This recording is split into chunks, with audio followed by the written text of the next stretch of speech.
Okay, what's up YouTube? This is how to care for your baby ball python. First of all, I'm gonna have to show you, and let me give you guys some background knowledge about the ball python. The ball python comes from Africa. They generally come from the grasslands and the savannas. These animals range from 3.5 feet to all the way to 6 feet, which is really rare. The males generally grow to 3.5 feet, and females grow to 5 feet. Um, so yeah, let me just start talking about their cage needs. This cage right here is perfect for a baby ball python. These are the type of cages I use for them. They're not too big. Baby ball pythons generally just need a little bit of space. They don't want to get too stressed out. Big spaces do stress them out, and they will go off eating. That's an amateur mistake that a lot of people make when they're first grabbing these beautiful snakes. So yeah. Also, make sure ball pythons are very active at night, and they do get out of their cage if it's not securely closed. So always make sure you have some type of lock on your cage that locks in. If you don't, your ball python will get out, and you'll have a snake running around your house and/or apartment. Okay.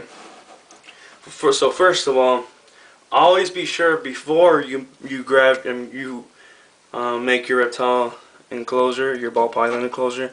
Always have your ball python in a safe place. You don't want your ball python to get out and then you have your enclosure ready. You don't know where it's at. Better yet, you can have the enclosure ready, then you buy your ball python, so that way you have the whole thing ready for them, and there you just have to take care of the pet. So I'm gonna show you guys my substrate that I use.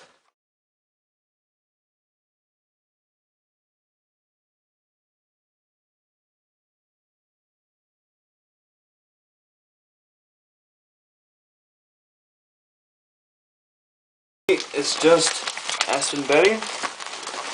We're just gonna pour that. We want at least 2 inches of this stuff in the cage. I'll explain why in a minute.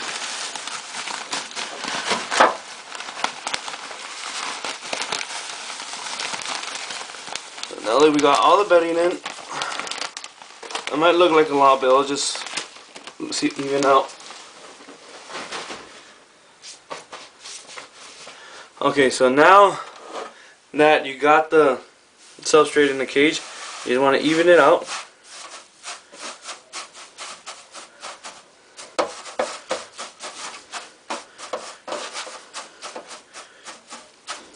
So yeah, I'll just show you guys a picture of the thickness of the bedding. So yeah, okay. So now that you got the substrate in, you actually can use multiple type of substrate for ball pythons. There's cypress mulch, Reptibark, Eco Earth. Some people use reptile carpet. It really depends on how much how much humidity you want in their cages. But there's a way of getting around humidity. The main reason why the humidity is so high for some reptiles is because they could shed easily. But since snakes usually show some signs before they shed, such as ball pythons, before they go into shed, their eyes turn blue and their bellies turn really pink. So when you see that happening and you have a little bit of humidity in your cage, what you could do is you could put a nice deep bowl in their cage, a nice deep water bowl, and so whenever they're going into shed, they go in their water bowl and they that's how they raise up the humidity and they shed easily with that water bowl. Okay, so there's a substrate I use. Now we're gonna have to add some hiding spot where they go in. I use this right here. It's from Ecoterra. It's a nice little cave thingy. They allow it to go in here. I'm gonna put this where the heat is gonna go.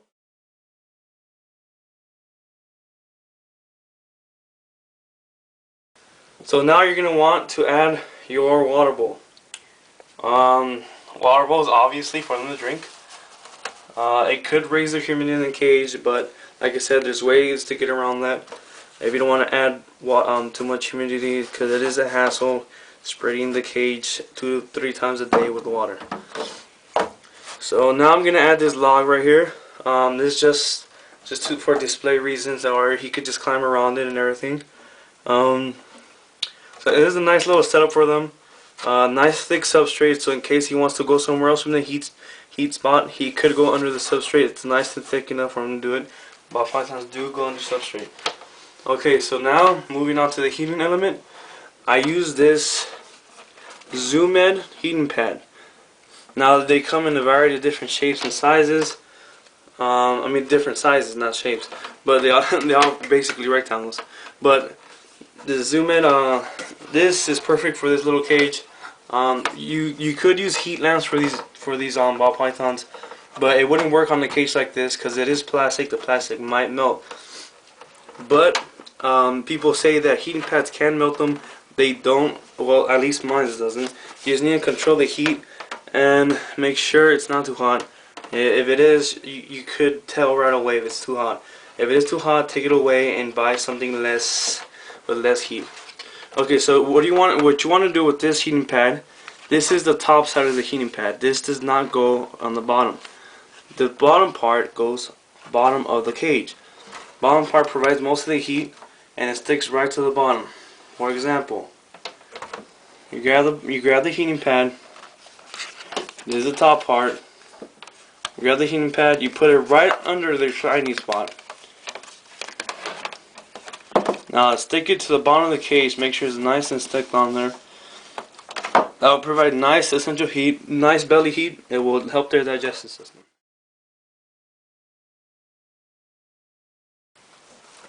So now that you have your ball python all ready and set to go into their new enclosure, you get their ball python. Let's see. He might be going into shed. I see his belly's pink. I don't know if the camera will pick it up, but if it does, now you guys know how a pink belly ball python looks like when they're going into shed. So now he's immediately going into the cage, into his hide. That's what they do. Basically all sticks. So now you're gonna put the lid on, and there. Now you have a nice heat source on water bowl. You could add multiple hiding places, but most people don't even use one. But you could use 2 if you want to.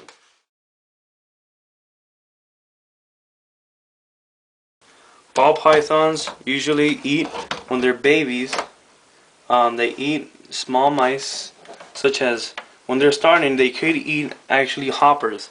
If you think that's too big for them, you could move on to baby pinkies. But yeah, this is a baby ball python. He is on hoppers.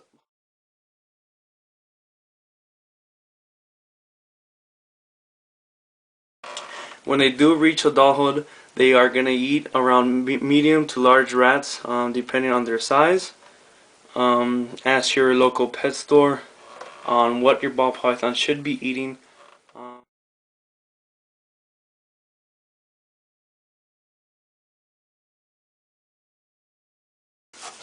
So yeah, that's their feeding requirements. When they're older, they're gonna have to eat around once every half a month, or once a month, depending on what you want to feed your ball python.